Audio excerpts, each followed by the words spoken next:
Flash, the dream time. Have you ever found yourself tossing and turning all night, swearing on whatever sanity you might have left that you haven't slept a bit? Well, check this out. According to the brainiacs with electrodes, some insomniacs who claim they've been up all night were actually snoozing, and maybe even dreaming without knowing about it. It's something called subjective insomnia. People with subjective insomnia do not experience their sleep as restful. When wakened, they report having had similar thoughts to those when they were awake. And they were less likely to have immersive dreams in which you feel actually physically present in the dream world. So, how did they come to this conclusion? At a regular sleep clinic, they'll strap a gizmo with 6 or 20 electrodes to your noggin. But at this clinic, they'll use a futuristic net of 256 electrodes.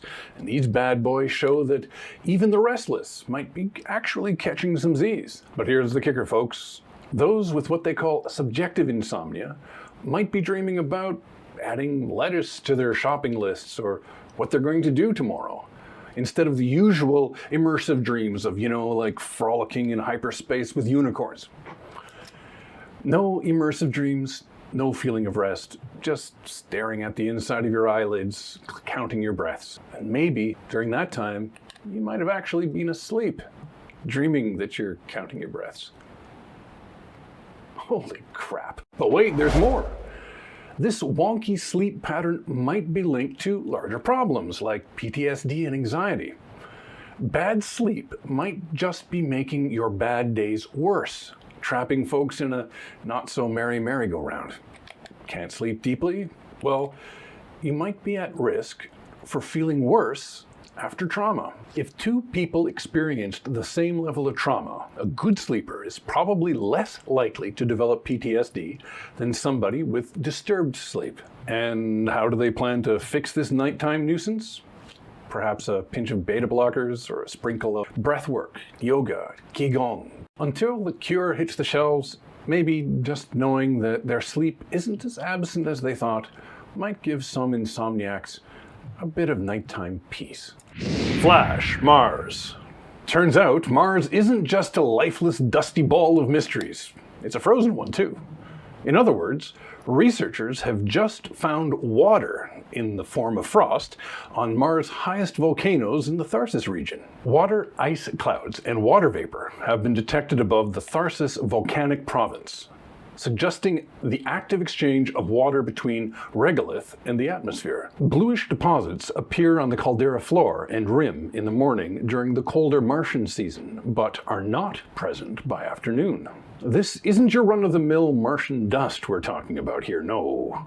This is actually a thin layer of frost, folks.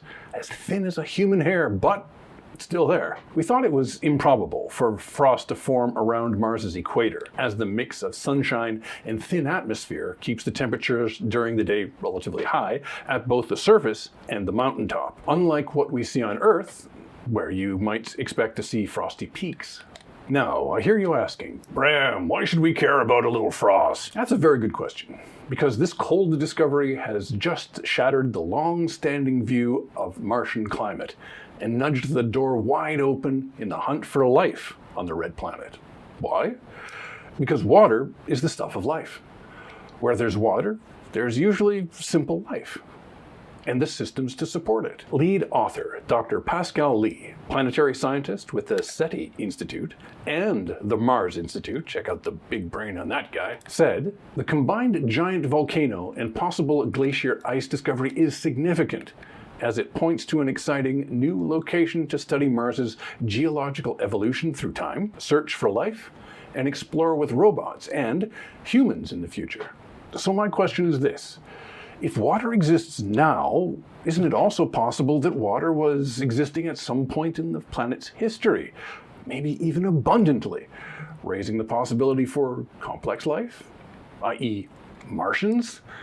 There is some conjecture out there that says that we, as a civilization, came from there, that we're the Martians. Now, wouldn't that be fascinating if, at some point in the future, that we find that not only was water abundant, but so was life, and that life generated into a civilization, and we are them. And they destroyed their planet, evacuated, and came here and had to start all over again. And if we found that out, you think we might be able to learn from our mistakes and keep it from happening again. Wishful thinking? But right now, we're just thinking about Martian microbes dancing under the ice. But maybe, just maybe, it's possible that we can think bigger. When Elon does go to Mars, what secrets does it hold? What are we going to learn about its past climate? And better yet, what does it reveal about the future prospects for colonizing Mars? So, what say you? Are we on the brink of this Martian spring, or is this just another tantalizing cosmic nothing burger? I'll leave it up to you and history to decide. What if, and this is a pretty big what if, what if whatever is piloting those flying saucers zipping around in our skies isn't from out there, but is from right here? Fresh out of the labs of Harvard and Montana Technological University, a riveting paper suggests that UFOs might just be high-tech hot rods of crypto-terrestrials, Earth's own secret residents. Jumping down the rabbit hole, the researchers present their first category of potential UFO pilots, which they call human crypto-terrestrials.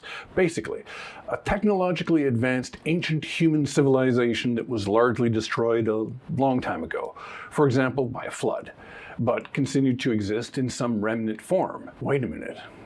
Are these guys talking about Atlantis? That the Atlanteans are still here? Well, that's new. And here I was thinking that all of these objects flying around all over the place in our skies were from somewhere else, or from maybe another dimension. And now we're talking about advanced beings that have been spooking around our noses for God knows how long?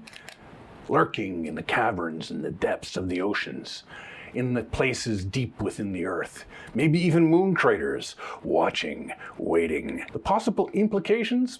Man, that's going to put a crinkle in your tinfoil hat faster than you can say JFK. The authors also cite wild claims by the highly controversial Harvard astrophysicist Avi Loeb, who says that the moon may be, in fact, a crypto-terrestrial base and houses many of these strange creatures in their incredible spacecraft. No, wait a second, I'm pretty sure I remember that. That was a movie, wasn't it?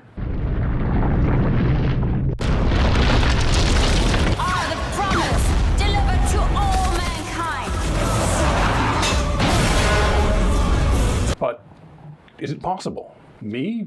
Hey, heck, why not? Some people think that the moon isn't even real, or is just a holographic projection. But I'll save that rabbit hole for another day. These crypto-terrestrials are the masters of now you see it, now you don't, giving old Nessie and Bigfoot a run for their money. Sporting some flashy tech, they've been zipping around in UFOs, possibly laughing at our puzzled faces for God knows how long. Skeptical? You betcha. Most researchers give this theory a modest 10% shot at being on the money. But hey, in a world where truth is stranger than fiction, then could our UFO pilots just be locals, taking the scenic route home? Or maybe stopping in to check on a distant cousin? When disclosure finally does come around, I'm going to be interested to find out where they hang out, how long they've been here. So, keep your eyes on the skies, and maybe even the ground and the seas. And crypto-terrestrials, hey dudes, if you're listening, how about a meetup?